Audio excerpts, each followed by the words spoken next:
This is Paul Schneiderman today on the 109th edition of the Sports Untold podcast, also on Rainier Avenue Radio.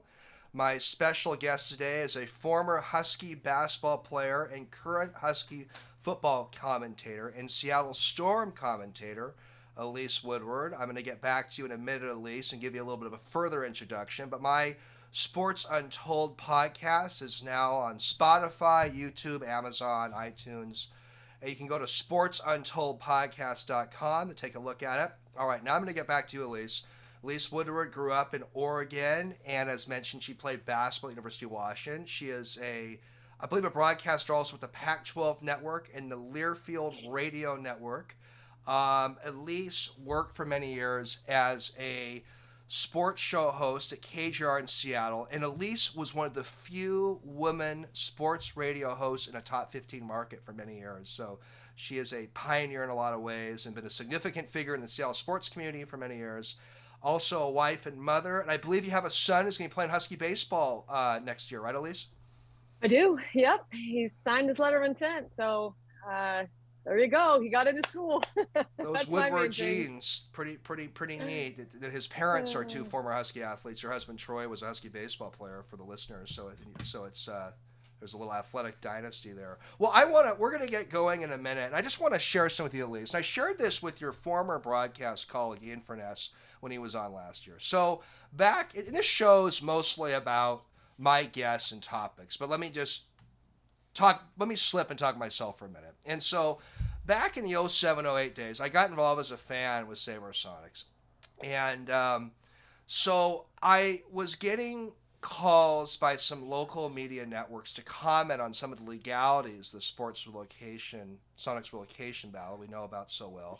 And you and Ian Furness in particular invited me to come on your show quite a bit, and I never really had that experience before doing those types of interviews. So then, fast forward many years later, Tony Benton, who was formerly at your old station KJR, started Rainier Avenue Radio, and he approached me in about 2016 to host a show at Rainier Avenue Radio. And I was like, really? Okay, me? I was kind of like, okay, it's exciting. I'll give us a try. But I want to share, Elise, that I don't think this whole thing would have ever started if you did not play a role in inviting me on your show many years ago. So whether you like it or not, for all your accomplishments, you do have a role in the Sports Untold podcast development, for better or worse. So I wanted to share that with you. Yes. Well, that's awesome. It is actually really cool. It's don't tell anybody, but it's really not that hard to do, right? What we do is not that hard. So, it's kidding aside though, that's awesome. It's, it's just, I love what I do. So it's fun that you're into it now too. Well, and again, you and Ian in particular were catalysts and kind of in playing a role to give me this experience. So I don't think I would have been doing this. So, I look back on that and I remember all that, like being like, okay, Paul's on it. Just give me a ray of hope with the Sonics. Just give me a ray of hope that they're not going to leave us. And randomly enough, I just rewatched Sonics Gate last week. I don't know why I did it. I just, once in a while, I'll watch it and it just tortures me. And I just randomly watched it last week. And, it just tears off the scab and makes me so angry all over again. So I remember those days when you're coming on the show and just being like, man, like, how do we make sure they don't leave Seattle? And, I always thought enforcing the lease through 2010 was an avenue to try to keep the team here, but it didn't happen that way. But that was, I know, had its issues. Hey, speaking of that, Elise, I'm going to fast forward for a second. You've had so many discussions about the Seattle Arena issue. It's finally been resolved, I guess, with Climate Pledge Arena, but it doesn't look like Soto's going to happen. Where did you come out in this whole Climate Pledge Arena? It's funny. I took a tour of the arena a couple weeks before it opened, and I actually got emotional. I am not an emotional person. I don't cry hardly at all. And I got teared up walking into what was the Key Arena, and so many great moments and parts of my life and my career and with my family and with my coworkers, and the struggle that it's been to get that arena built, and how just completely and totally heartbroken I was when we lost the Sonics. Sorry, my phone just dropped. No, you're fine. You're fine. But they meant so much to this community and to so many people, like sports does. And so that was just heartbreaking. And so when I walked into the arena and saw how beautiful it was, and you can still feel the essence of Key Arena in there. And I just was amazed. I was amazed. And then when you walk through, and I love the Kraken. I've been to a couple of games already. I have two. We follow them. We watch them at home. It's a blast. The arena is remarkable. Um, and so I just can't wait when we walked down the first time and we saw NBA locker rooms. I mean, it's like my stomach jumped. I was like, oh gosh, we may get them back. We may get them back. So, I'm really hopeful. It's been hard. The day that we heard that the Sacramento Kings were going to be coming to Seattle, I took my kids out of elementary school at the time and we're like, guys, we got a team back. And we went and got ice cream. And then that never materialized. And then the whole Chris Hansen thing, who I believe pushed this to where it is now to get a team. I wish in some way that Chris Hansen would get credit and would be involved, because I think he truly has the passion for Seattle basketball.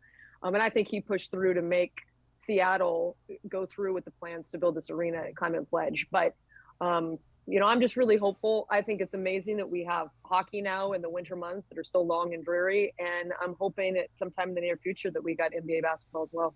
Great points, Elise. This is Paul Schneiderman of the Sports Untold podcast, also on Rainier Avenue Radio with Elise Woodward. And I want to welcome my viewers, and feel free, if anyone has any questions for Elise, please pine in here. It'd be fun to get some questions to the audience hopefully today. Elise, you brought up a great point, and I think one thing Chris Hansen did, even if he's ultimately not successful in getting the Soda Arena done, he changed the paradigm of the debate to whether we should have an arena to where the arena should be. So I think Yes. Chris Hansen really should get credit for how he changed the discussion. I totally agree with that 100%. And he pushed it forward where it was kind of on the back burner, and there was such negativity surrounding it. And there was so many different factors of why it was so negative to try to build a new arena. But when Chris Hansen was like, I'm going to use, however many hundreds of millions of dollars of my own money, and we've got the infrastructure, and we've got this in Soto, and I'm buying land, and I'm doing all that. It shocked, I think, and it put some pressure on the city of Seattle to either match it, or he was going to build his own arena, like it or not. And there was no good reason not to have a world-class arena in Seattle when we are a world-class city. And so I give Chris Hansen a ton of credit for, not ultimately being the owner of the team or owner of the building, but he certainly is a part of the reason why that building was built at Climate Pledge. And I tell people, Elise, tell me if you agree with this, I tell people who are still angry about the Soda Arena probably not getting done, is let's not let the perfect be the enemy of the good. Yeah, and it's like one of those things. I think Soto would have been a remarkable place, I do and too. with just the traffic and all of the different issues. Am I going to pout about that it's at the arena? We have a beautiful Climate Pledge arena now. No, why would I do that? In fact, I was scared to death on opening night. I went to the Kraken opening night. It was my kid's 18th birthday. It's what he asked for. That's all he asked for was tickets to the Kraken game. And I'm like, buddy, like that's a lot. These tickets are crazy. But I wanted to go too. So I was like, all right, let's go. We parked like 2 blocks from the arena an hour early. We grabbed something to eat, and it was fine. It was not anything like what I anticipated. I think traffic, since COVID has been a lot better, but it was fine. My worst nightmares were relieved of getting stuck in there for hours after the game or before the game, and neither one materialized. So, nothing in life is perfect. The fact that we have an arena built in Seattle when the politicians were just a heavy no across the board, no. Like, not only did they not want it, public funds spent on it, they didn't even want Chris Hansen to build it with his own money. Like, they were like, no. To have it turn and somehow work out is remarkable, in my opinion. And it sometimes it didn't seem like it would ever happen, and it did. So I'm thrilled about it. And I tell you, the guys running the Kraken and like Wiki and his whole crew, they are so brilliant. And if they're behind a project, it will work. And I think it's worked brilliantly so far. I'm with you. I think the Kraken has been very exciting. I've gone to a few games myself, and I appreciate all your insights.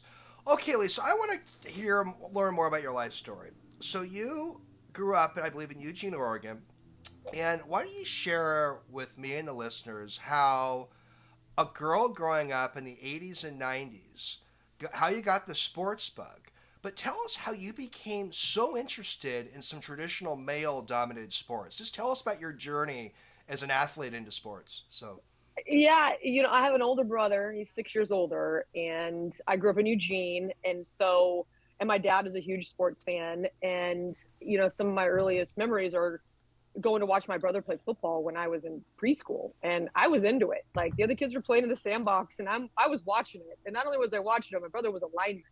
So he was a defensive and an offensive lineman. And so I'm like, what is he doing? Like, because do people really know what the offensive and defensive linemen are if you're just a casual fan? Like, they're just pushing guys around, right? But I was, you know, told the intricacies and watched the O line. And so I was trained on watching Big 75 and seeing what he was doing. And is he pulling or wrapping or, you know, all these things, which I just loved the game of football from the start. And he went and he played at the University of Oregon. And so I grew up as a kid, you know, those times Oregon was terrible. Like we'd go in and we'd sit moments before and they'd have the pom-poms sit out in Autzen Stadium, and there'd be like yellow pom-poms everywhere because there'd be like 10,000 fans in the 40,000, 50,000 seat stadium. So, you know, I grew up and I went to games at the old Mac Court where it was like built up. And so you could sit in the third level and literally look down at center court. Like it was incredible. So I grew up a real big Pac-12 fan with all sports. I went to track and field and saw like Derek Lavelle, who played for the Niners, and saw him doing the triple jump back in the day. So, you know, I love sports.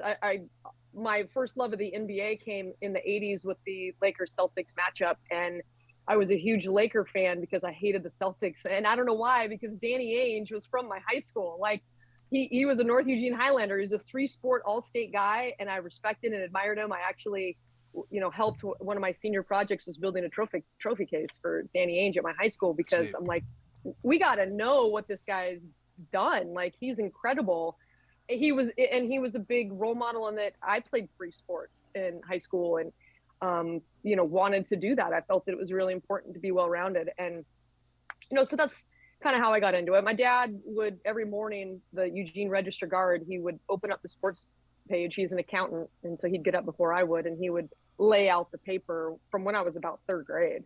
And he would lay out the sports section where I would eat breakfast. So I'd read it every day. And then, you know, it's just funny. And then it was pretty cool when I was in high school and I was in the paper, and then he'd, you know, put a little smiley face or whatever at the breakfast table with my picture or whatever to get through the paper, which I always thought was really cool. I have those saved somewhere, but yeah, I've always been enthralled with competition, and, you know, just who's going to have the will at the end of the game to win.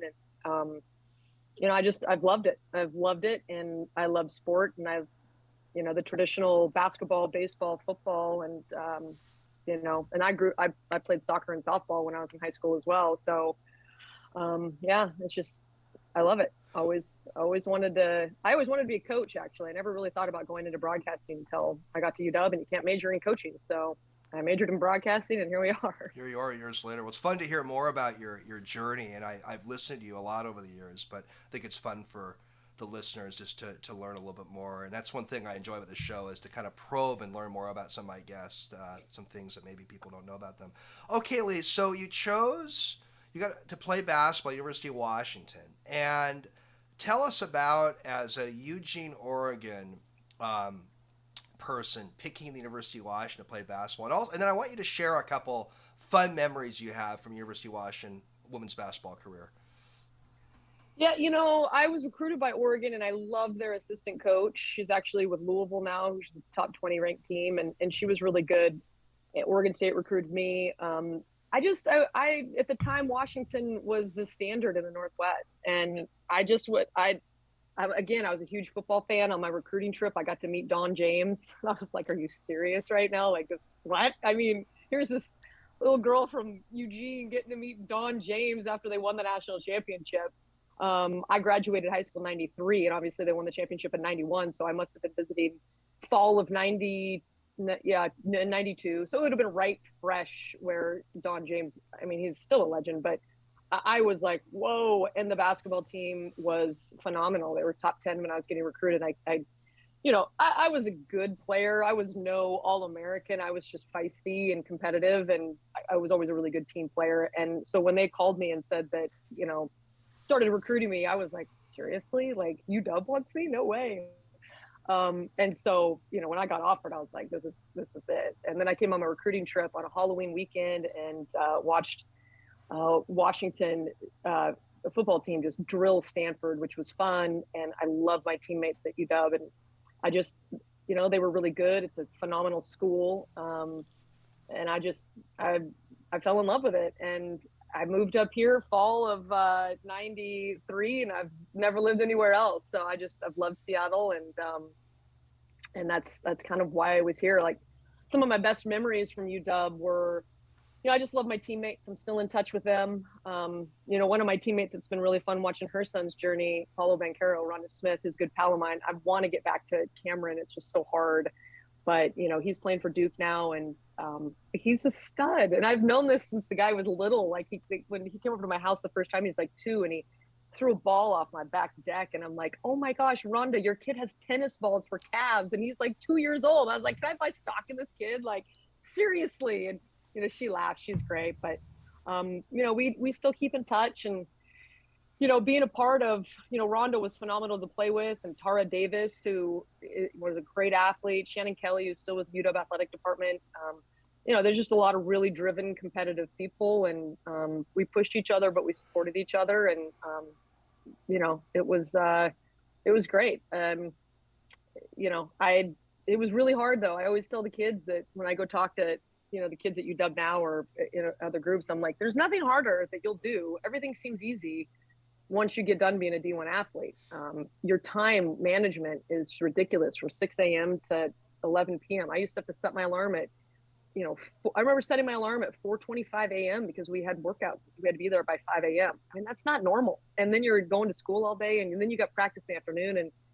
And, there's parts of it I miss, but not all of it, that's for sure. I like, getting done with work and being done and being able to chill at night and not have homework. So, it's definitely a lot of hard work behind the scenes that a lot of people don't realize, that it's not just game day where the guys and gals have fun out there on game day. Absolutely. It's a real commitment. Getting up at 4:25 in the morning, that'd be tough for yours truly. Yep. But, Elise, you may be selling your basketball career a little short, because I know at the U Village Ram, there is an Elise jersey there. So.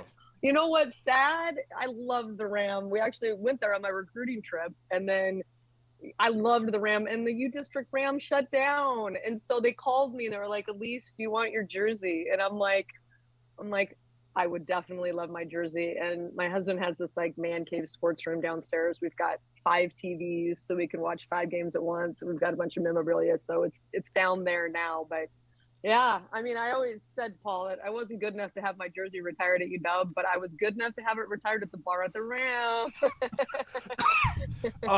Let me ask you something. Did the U Village Ram close? I didn't know that. Yeah, it did. Okay. Yeah, okay, it did. It did during COVID. That's news to it me. Did during, I've been to U Village a few times. I think I missed the Ram close. Well, I'm glad you got that jersey back. At least, I want to pick your brain on something. There was, and I have had a couple of guests on who've talked about this. During the Trump years in particular, there were some concerns that Title IX was under assault. What's your take on the future of Title IX? It is something that is obviously a huge concern for those that just want fairness and equality. And I wouldn't be doing what I'm doing right now if it wouldn't have been for Title IX. It wasn't looked upon as strange in the 80s and the 90s when I was growing up for girls to play sports. And it was much more encouraged than it was in the 70s. And, we have people that played at UW in our alumni game that come back and they're like, we didn't get a chance to play in Alaska Airlines Arena. We were in the Addition. We drove a van if we were lucky to road games. We get all these stories that you shake your head at. You're like, wow, that used to be. And I know that there was a push during the NCAA tournament on the women's side that it's still not equitable. And so there's always more room to be done. But I certainly, it is so important not to go backwards in this, because it's all about just there's funding given from the state. It has to be equal for the boys teams and the girls teams. And that is not controversial. That is not something that should ever be taken away, that girls and boys equally. It's good for society. I mean, it's good. I just was talking the other day about leaders in our community and, the OL Reign coming back to play at Lumen Field. And you look at so many wonderful women leaders, our politicians, our elected officials, our CEOs of companies. So many of them have backgrounds in athletics because you learn how to compete. You learn when you fail, which everybody fails when you play sports, without a doubt. You have to learn how to wash it, how to get up and shake your opponent's hand and say good game as much as you hate it. You learn how to get back up and, compete again, go check the ball as, you got to get back up. And so, it's just Title IX is so extremely important. And it's just, to me, it's been a difference maker and a change in my life personally. And so it is a very personal thing for me, but I think it's overwhelmingly been good for society to have girls out there competing, and little girls being healthy, just getting out and being active and not sedentary. It's very important.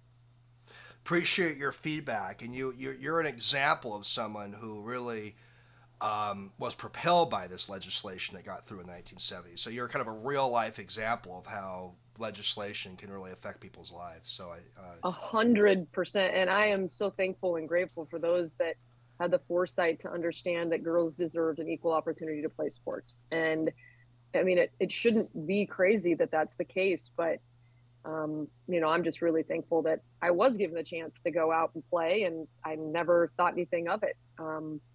Just I had the chance. I didn't have to work for it. And so I do know, though, that, we certainly have more work to do. I had you dubbed tennis legend Patricia Bostrom on my show a couple of years ago. We hit a lot of these issues. Trisha's a real pioneer in improving the women's tennis program at the University of Washington in the 70s. So we hit on some of these issues with Trish. It's good to hear your insights from a somewhat different generation on these issues as well. Lise, okay, so you, as I mentioned in your introduction, you for many years had a really good daily sports show in a top 15 media market. You were the few women hosts in a top 15 media market around doing that. Would you ever go back to a daily sports show again? Is that something you'd ever consider doing again? It's funny. I have done so many different roles in sports media. I feel like I've done them all, and just keep checking off boxes. There's so many great parts about doing sports radio. My favorite parts most definitely were that you had 3 hours every day to just talk to the fans and talk about what you wanted to, and you were given a platform. And I loved doing interviews. I loved having the chance to have guests on, the chance. I mean, again, I'm like, are you serious? I have a weekly Mike Holmgren show. What is this? The chance to, in sports radio, you really had to know everything about everyone, both locally and nationally. So, everything Seahawks, everything Mariners, everything Sonics at the time, Storm, UW. It's amazing, but it also was a little overwhelming where you could never know enough about it. And I'm one that I kind of obsess about preparation. And that was really overwhelming at times to be like, I can't, I look at Softy and I'm like, I don't know how the hell this guy does it. Like, does he not do anything except for watch sports? And then I remember, no, he's obsessed with Star Trek too. So who knows? But or Star Wars or whatever the hell he is. And I love him and I admire his preparation. I really do. And just how, there's some wonderful parts about it. The part that I did not enjoy was when, if somebody was struggling, it was like you had to put your foot on their throat. That's what sports talk radio does a lot. It's not my personality. It's just not what I do. Like, I've been there. I've suffered really horrible defeats. I've been, like my soccer coach, he used to be like, you know what, if you don't want the responsibility of being the GOAT, and that meant at the time in the 90s, that was when you were the loser, he's like, if you don't want the responsibility of being the GOAT, then don't ever think that you get the right to be the hero, and you have to be willing to do both. And that struck me. And there's a lot of people that call in that have never felt that horrific feeling of you let your team down or you lost the game, and so I was always aware of that. And as coaches, all the time, as soon as there's a loss, people want to, fire the coach. People are talking about firing Pete Carroll right now. And it just like, okay, but it's like, it started way back. It's been going on since he got hired, right? It's just, that's what fans do. And that part always to me is just annoying. It's just annoying when people are so quick trigger. That's the part about the job that I really didn't. I didn't really enjoy that part of the job. So, and people can be so prone to negativity too, and correct. And probably weren't Yep. dealing with people calling in wanting to be all positive. Well, so and so did a great job. It's more about a lot of sports fans are sort of prone to, and a lot No. of people to I mean, negativities. and I mean, we know that, right? We know that just like in real news, if it bleeds, it leads. And in sports talk radio, if somebody's getting fired, people are listening. If there's drama, people want to hear about it. If you're talking all like roses and lollipops, people, it's not compelling to a lot of people. So that's the part of it that, can be hard. That's why I enjoyed the interviews of really know the athletes and coaches, learning their story, learning the schematically, like X's and O's, like why did you do that and when, and what did you, I love that. I love it. And so like doing the play-by-play stuff that I do now in a live broadcast, there's a game. There's a really, between a 2 and a 4 hour window, there's always something compelling about a matchup. Always. There's something always on the line. You're not making something up. You're not trying to devise a topic.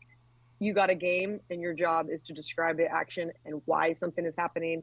And so that part of it, you're never calling for somebody to be fired in the middle of Right. a broadcast. So that part is, at least from my perspective of what I really enjoy about sport, it's more in line with what I really enjoy. Appreciate feedback. Well, on excuse the quip on Sports Untold, we talk about all sorts of stuff. So I was just kind of curious to get your hear Yeah. about your experience as a talk radio host. Elise, we're going to talk about the UW and your play-by-play games you did, and a lot of your duties UW in a couple minutes. But I want to bring some up to you. So there was a great documentary that came out that took place at my high school, my alma mater, Roosevelt High School in Seattle, The Heart of the Game. And you Yeah. had a role in that movie. You were, I believe, one of the broadcasters in that famous women's basketball high school championship game. And it literally a Hollywood movie, a great movie. And I want you to share a little bit about your thoughts in the heart of the game. And I want to also, Lise, get your take on why this terrific sports documentary is not like a household movie name. I mean, it's an incredible sports movie. So I kind of want to pick your brain, the whole heart of the game experience you had. Yeah, that is funny. That's a long time ago. It's random. I remember they asked me originally to do the voice of it. And so I just made a cameo in it where we broadcast the high school game. We broadcast the state championship game. And, I just was the broadcaster for that game. I think it was Rich Waltz and I that did that game. And I remember hearing, okay, would you like to voice this? We're going to, edit and do all these things. I'm like, yeah, sure. And I was kind of busy at the time. And then I never heard back. And I didn't think about it. And when they got Ludacris to do it, I was like, yeah, I think they got a little higher profile person to voice the heart of the game when they got Ludacris to do it. So anyway, it's a phenomenal movie. And I knew at the time, these are the kind of stories that it's just so much bigger than sport. And for those that aren't familiar, it's about a young girl that got pregnant and had a baby, and then they weren't going to allow her to play basketball at Roosevelt. And then she eventually played, and then, they went to the state championship game, and it was a wonderful story. And they had good characters. Like the coach, Bill, was a character. At the time, I remember thinking, this is just a phenomenal story about this girl who had some major challenges young in her life, overcame them, and had tremendous success. And I certainly was pulling for her. And I haven't seen that movie in a long, long time. I'm going to have to go back and watch it. Well, it's fun to see you in that movie. I've watched it a couple times, and I just think it's a terrific sports movie. Like you said, it goes way beyond sports. So I'll throw a plug for the Heart of the Game documentary. It probably should have been nominated for Best Documentary back in the 06 era or whenever it came out. I would agree. So very well done. Yeah, it was kind of random. I remember one day I was getting on an airplane going somewhere, and it was playing on the airplane. I'm like, oh my gosh, I'm on right now on the airplane. I was like, that trip. But it was really well done, I thought, and told the story correctly. And it was, a stroke of luck to be there documenting this high school season. It was really well done, though. I had Joyce Walker on my show a few years ago. She was the Garfield coach. Yeah. In that real life story. And Joyce is a absolutely fascinating lady, so I had her on. Yep. Well, this is a random question. I've been asking some recent guests this question. Speaking of the heart of the game, what is your favorite sports movie? Oh, what is my favorite sports movie? I mean, it's hard not to go with Hoosiers, being a basketball fan, and just the purity and the story and all of that. I mean, watched that when I was younger, and you still think about that, making the winning shot at the end of the game and, all of that. So off the top of my head, that's probably it. Hoosiers. Great choice. I liked The Natural a lot. I liked Hoop Yeah. Dreams, but Hoop Hoosiers was Dreams a was great one. good. Yeah, Hoop Dreams was good, but it also was a little sad. I agree. It just, I remember watching that. It was right around, I think, when I was a senior in high school that came out. I was young, I remember, and thinking that, okay, when they started the story about so many people, it's the dream, right? And it's so hard to make it. And you're not a failure if you have the dream of being the very best and you fall short. But it kind of was portrayed like that, which is sad. Lisa, I can So, see you kind of chuckling. Oh my gosh, Paul brought up the heart of the game. That was like a whole different era, but that yeah. was a cool movie that you had a role in. This is Paul Schneiderman, the host of the Sports Untold podcast, 109th edition, also on Rainier Avenue Radio with UW commentator Elise Woodward. Elise, I just want you to share your experience broadcasting being the play-by-play person for a couple Husky football games, and I listened to you for a few minutes. I left one of the games early, and I was listening to you. But you got great reviews, and just tell us about that opportunity. Yeah, I mean, I really am thankful to Tony Castricone for giving me the opportunity. His wife, was going to deliver right in the middle of the season. And as somebody that was on the sideline, both my kids were born in October. I remember being like, well, we'll see how long I can work and all of that. So, but for him to me to fill in for him, I was completely honored. And, I said, absolutely. And then I was like, well, I've never done radio play-by-play, which is a completely different medium than TV play-by-play. And I've never done football play-by-play. So I got a lot of work to do.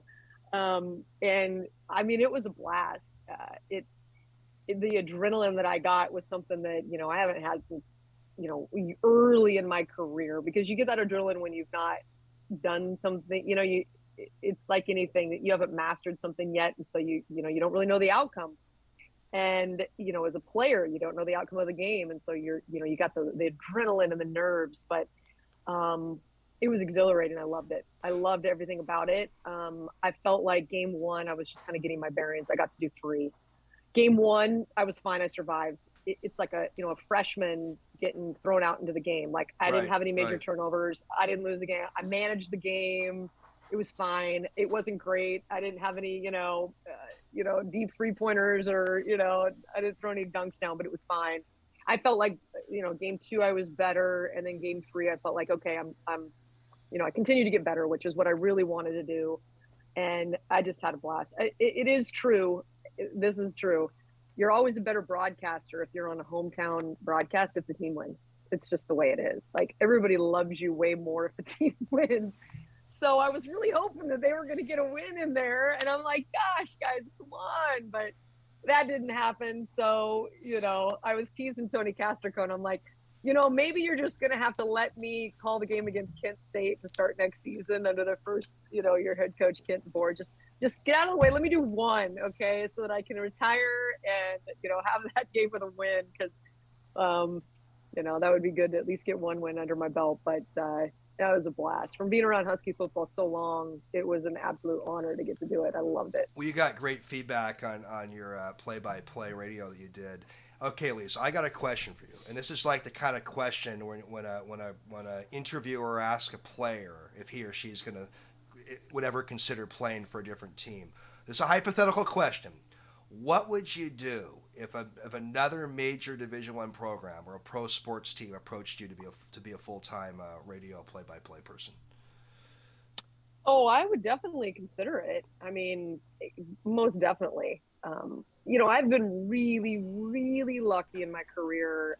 My kids are really important to me. I've got 2 boys, and the sports talk radio gig was so perfect for me at the time. I got to be with my kids all day, and when they were younger, and I didn't have to take them to daycare or anything. When my husband got home from work, I left to go do the night show from 7 to 10, and that was. When they were in school, luckily I moved to middays. And so it was so perfect where I that worked. Well, my kids are older now.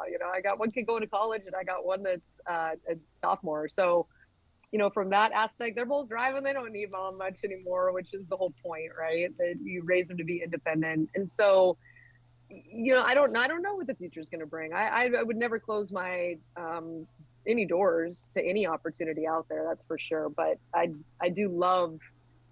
I've said this, and it's like I kind of want to keep it a secret, but I love doing so many things at the UW. I love it, and like I literally this is the truth. When the guys come out of the tunnel on every Saturday, and they're running out of the tunnel, I literally say a prayer and just be like, I can't believe I'm getting paid to do this. Like I'm down on the sideline of UW football and they're running out of the tunnel and I get fired up and that is just something that I look forward to all year long. I haven't missed a Husky game in 20 something years. Like I love it. But so it's just a thrill and I'm thrilled doing it. If another opportunity came along to do something else somewhere else, of course I would consider it. Like I said, I've done just about any role anywhere. So, but it would have to be a pretty damn special opportunity. I know that. Well, I was just curious because I wouldn't be shocked if down the road if maybe you've got a couple feelers out there.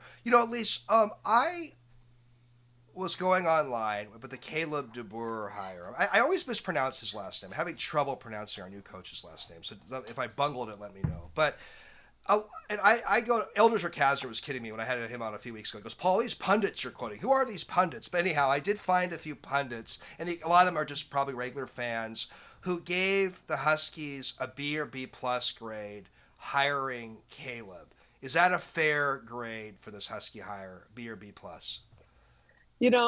What's funny is that it's all just stupid. Who the hell knows? I asked you a stupid question, right? No, I mean, it's just stupid to try to grade people. It's like grading recruiting classes. I say this all the like people would make fun of Chris Peterson because he's like, who knows? Check back in 5 years. And I couldn't agree more. Like, check back in 5 years and you'll have your answer with Caleb DeBoer. Because who I thought was a total mistake when he was hired? I remember being like, my gosh, Pete Carroll. I'm like, he's escaping USC. They're going on sanctions. He's going to get out before it gets ugly. This is not going to work. And then I remember at the press conference of the Seahawks when they hired Pete Carroll, I saw Lawyer Malloy, who's been a buddy of mine since he was at UW with me. And he's like, no, Elise, Pete's legit. Pete's the man. He's going to do this because he knew him from, his days, I think in New England. And I was like, all right, Lawyer, if you say so, I'm going to believe you because you're the man. And then I'm like, yep, I was 100% wrong. And I mean, who knows? You look down south in Oregon and Dana Altman. They wanted Mark Few. There's all these different candidates they wanted. Nobody thought Dana Altman was going to do anything. And he's had the Ducks rolling for quite some time now. Lorenzo Romar. Nobody wanted Lorenzo Romar. He was the fourth choice of Barbara Hedges. He's the best coach in Husky history. And I know people want to say, well, he got fired. The Husky program was nowhere when Lorenzo Romar took over. And he got this team. He developed so many pros. He made basketball in Seattle the place for so many local Seattle guys to go to have success and to go into the NBA. So, I mean, all of those were like at the time said, oh, bad hire. It's never going to work. Who knows? All I know is that I was very intrigued by Kalen DeBoer's press conference. I thought he nailed it. And I did too. Going and listening to all these coaches in all different sports, I had a really good feeling about his ability to coach. And I don't necessarily believe that I believe this, and I believe this since I was younger. There are really, really good high school coaches that I'm convinced could be really, really good college or pro coaches. The only difference with collegiate coaching is you better be able to recruit or you better hire people that can recruit, right? That's the big difference. In the pros, you don't have to recruit. You have to have somebody that can draft. But if you can coach, if you can devise game plans, if you can scheme, if you know how to make adjustments, if you know how to do that at any level, that will translate. And that's pretty clear with Kalen DeBoer, that he is really good in that area and he has had success wherever he has been, whatever level. So, and I just thought he had a really good vibe. I liked what he had to say. I didn't feel like he was fake whatsoever. He felt really authentic. So, that was good. For one, I was really surprised, I'll go back. I'm really surprised Jimmy Lake didn't work. And so I thought that was a very good hire. He had been groomed by Chris Peterson. He had developed defenses. He had a good rapport with the kids. I thought he was going to be able to nail recruiting, and it just didn't happen. And so again, you know, I always say if I knew, I'd go to Vegas and be retired by now, There you but I go. don't. There you go. Well, one thing I liked about Caleb during that press conference, Elise, give me your feedback on this, is there is a humility to the guy I liked. He admits he doesn't Yeah, have all the answers, and we don't always find that as much these days with people. I yeah. kind of liked his kind of Midwestern folksiness, I guess. So I found that I appealing.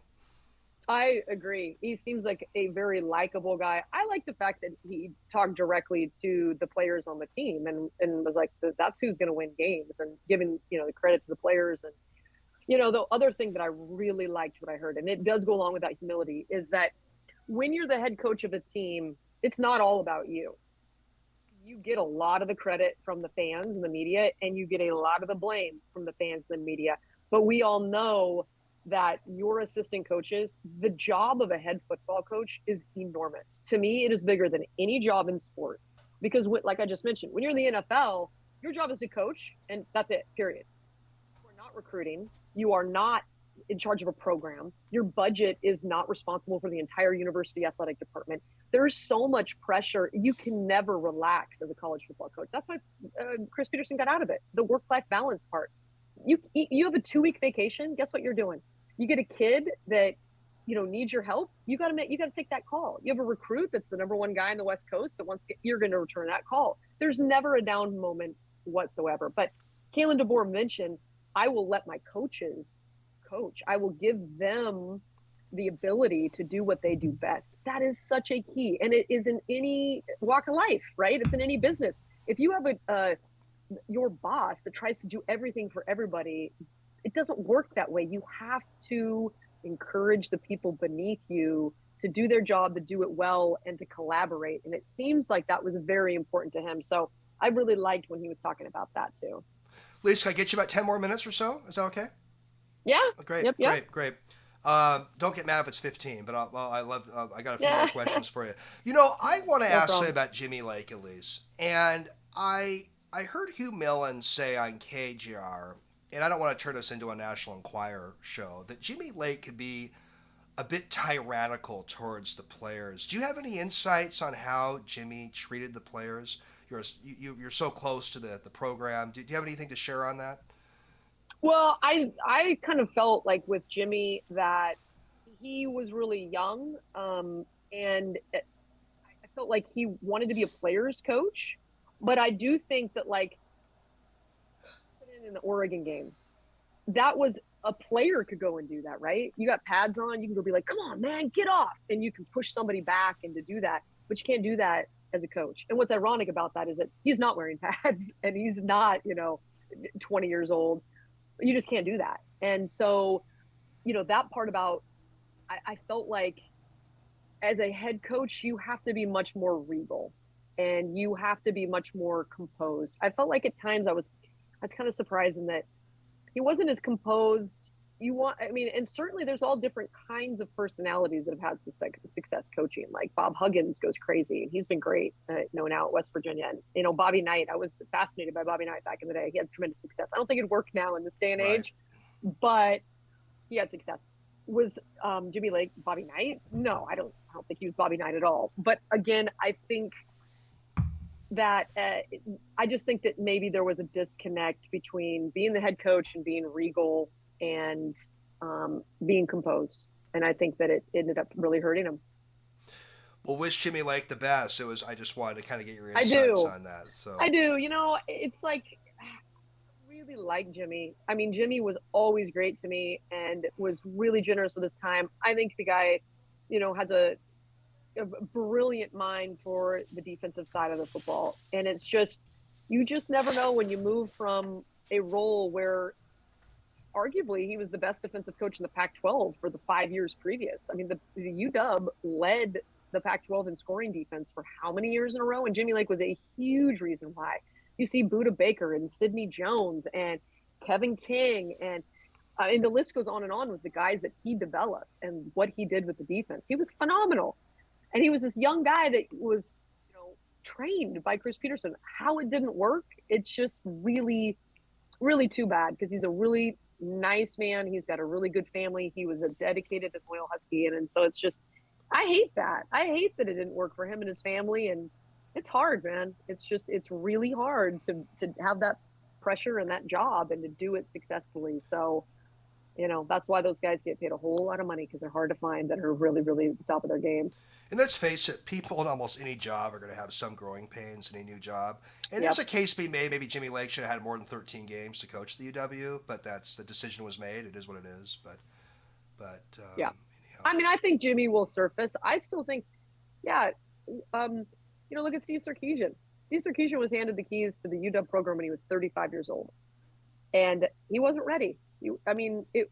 He was ready from a football standpoint, but it didn't work. But he's gone through so much, and I root for Steve Sarkisian. I do. I like Steve Sarkisian. I think he's a brilliant football mind, and now he's at Texas. They had a hard year this year, but they just signed a really good recruiting class, and it's not everybody can win every time. That's the thing. It's about sport. There will always be winners, and there will always be losers, right? So, and it will change year to year sometimes. So, the growing pains for Jimmy Lake, yeah, it's a rough go, man. You get fired after just 2 seasons.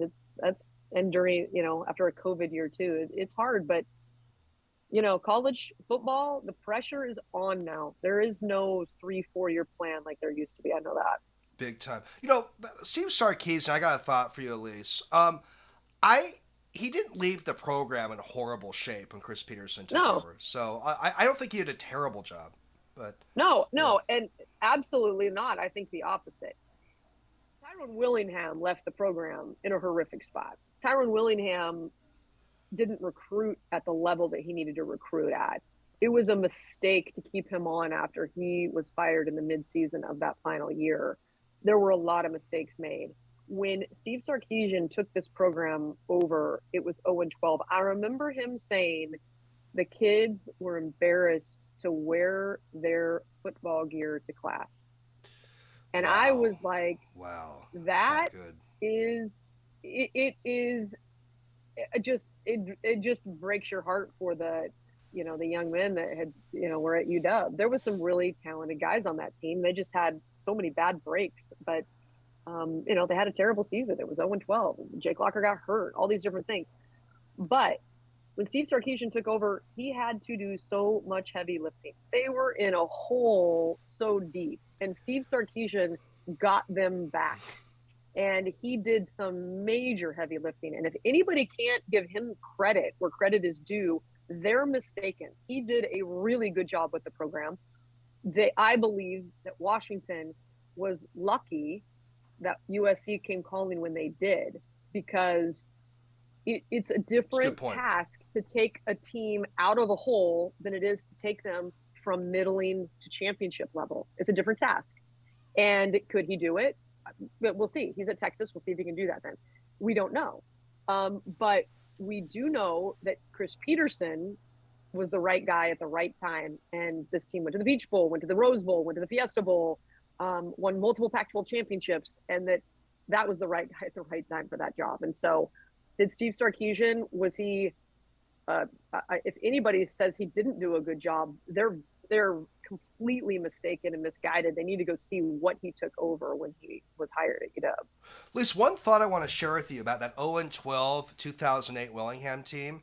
I believe there were like 12 or 13 players in that team that played in the NFL or got at least a cup of coffee at NFL camp. Isn't it crazy that an 0-12 team had that many players that got in the NFL? Yeah. Yeah. I mean, if you look back at that season closely, the first 4 games were really competitive. They played a brutal schedule. Their non-con schedule. One of the worst moments, I think, that I remember in Husky football was what would have been a phenomenal win against BYU.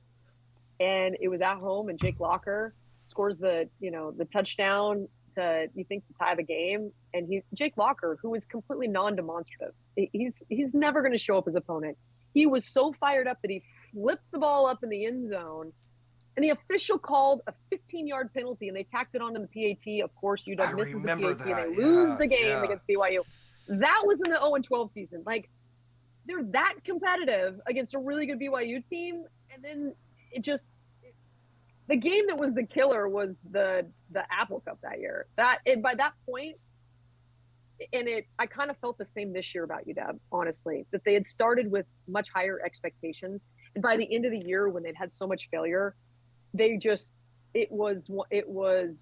became painful for them to know that they were never going to live up to the expectations. And so instead of steadying, it just kept getting harder and harder and harder. There's no way that UW should have lost that Apple Cup in Pullman that year in 2008. I was there. I remember it was brutal. And was that your picture you game, submitted? Was that the great picture?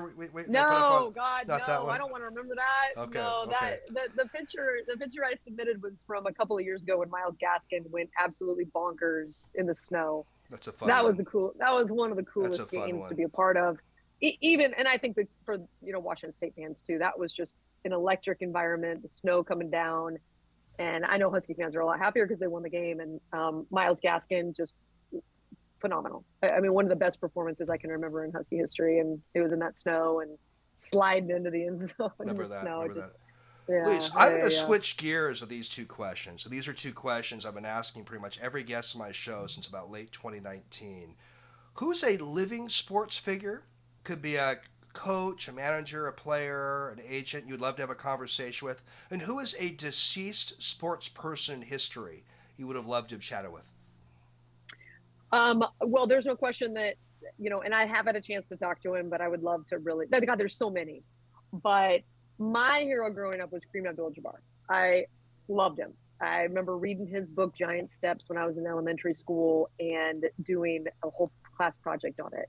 And I remember my teacher, because you could pick anybody and do a project on him, right? And my teacher's like, who is Kareem Abdul-Jabbar? And I remember just being like, oh God, really? Come on.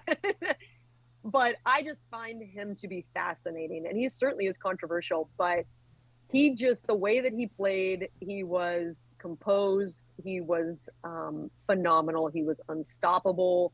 He was so good with the social aspect off of the court and raising awareness of things. He loved jazz music. He loved a lot of different things. He wasn't just a basketball player. And then he went into acting, and I remember watching Airplane the first time and laughing. Great like, movie. Oh my God, there's Kareem. But I just find him, I would probably talk to him about basketball, but much more about other things, because I find him to just be so intelligent. And there goes my phone again. You're fine. You're fine. He's just so intelligent, and he knows so many things about so many different areas. So he would be a great guy to chat with. I'm a huge fan of Michael Jordan. I'd love to talk to him just about the will to win and all of that. Like I was a huge fan. Deceased, I would love to talk to Babe Ruth. I just would want to know more, like now in context of 100 years later, what it was really like for that guy to hit more home runs in a season than other teams did. Like, I mean, how was he so special? And like, he was so unconventional that, he loved to party, and he was out there he just seemed like so full of life and so funny. So, I would love to really, go have a beer with that guy and just chat about his life and baseball and all of that. So I will say the one that's deceased that one of my very favorite interviews I've ever done was Buck O'Neil, who wow, that's a big name. Was finally inducted into the Baseball Hall of Fame, who I had a chance to go back to Kansas City to the Negro Leagues Baseball Museum, one of the coolest things I've ever done, and sit down with Buck O'Neil. And I mean, that is the coolest guy, the most fun guy, the best stories, and what he went through, and how he handled himself in adversity, to me was fascinating, where, he was not given the right to play Major League Baseball because of the color of his skin, and his whole demeanor. He was such a lover of life. And so, that guy, I would love to catch up with that guy anytime. He was a guy that loved hanging out with that guy. And he was fun too. I bet you he'd be fun to go have some beers with. That's a phenomenal, amazing deceased sports legend you had a chance to interview. Buck O'Neil. That's an incredible name. By the way, your friend and colleague answered Kareem Abdul-Jabbar that question. and Babe Ruth has come up with a couple of guests. So those are great names you gave, and I agree. Kareem Abdul-Jabbar would be a fascinating guy to chat with. Lise, who do you believe is the most impactful American woman in sports today? I'm going to throw out a couple of names. Serena Williams, Megan Rapinoe, Chris Everett, Sue Bird, Billie Jean King. Here's another name I found online, Michelle Roberts, the NBA Players Association chief. Who do you think is the most impactful woman in sports today? Well, that's a really good question. I mean, I think that can go so many different ways, right? And then all of them have impacted different generations. Lindsey Vonn, I can throw out more names too. So, yeah. I think for me personally, they're all great names. Billie Jean King for me was just a groundbreaker, and that, she was so good at what she did and her craft and tennis and raising awareness for, just women playing sports. And so she's always been a huge role model for me and somebody that I have admired greatly.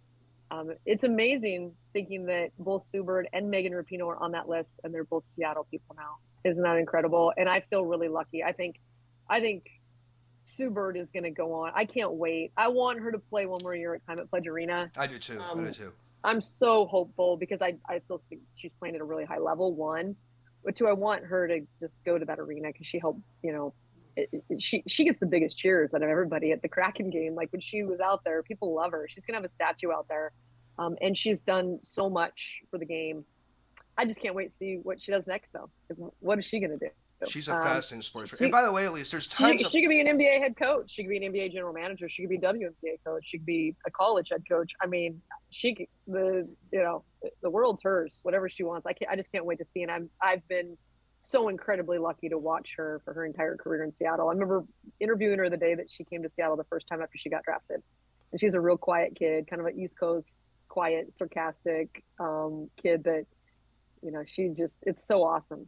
So awesome to have seen greatness all the time. Every game, there's at least one play where I'm like, oh, no way. And so I've been extremely lucky to watch her. I could throw out a lot of other women's sports figures. Those are just a few. Another name, if she becomes an NBA coach one day, is Becky Hammon. She could be very high on that list. So we'll have to see. No doubt. We'll have to see. Yep, for sure. Well, Elise, I really had so much fun having you on. I'd love to get you back one day. There's so many things I didn't get into, but I don't want to be too greedy and taking up all your time. You've already given an hour to chatting with me. But thank you so much for coming on Sports Untold, also on Rainier Avenue Radio, and just so much fun. And thank you for doing this, Elise. I'm always happy to do so. It's always, talking sports. It's, it's what I love to do. And so it was my pleasure anytime. So it better not be 200. What is it? 218 before I'm invited back. Is that right? No. Well, yeah. Well, we had a little. You may have missed that message I sent you back in 2018. But no, I get you back anytime. Hopefully in 2022. Really? But so yeah, you may have missed the. No. Well, all right. I'm not going to blame you. You came on in late 2021. But have a great holiday and Christmas season. All the best to your family, and we'll be in touch. Thanks, Elise. Yeah. Thanks, Paul. That was fun. A lot of fun. You take care.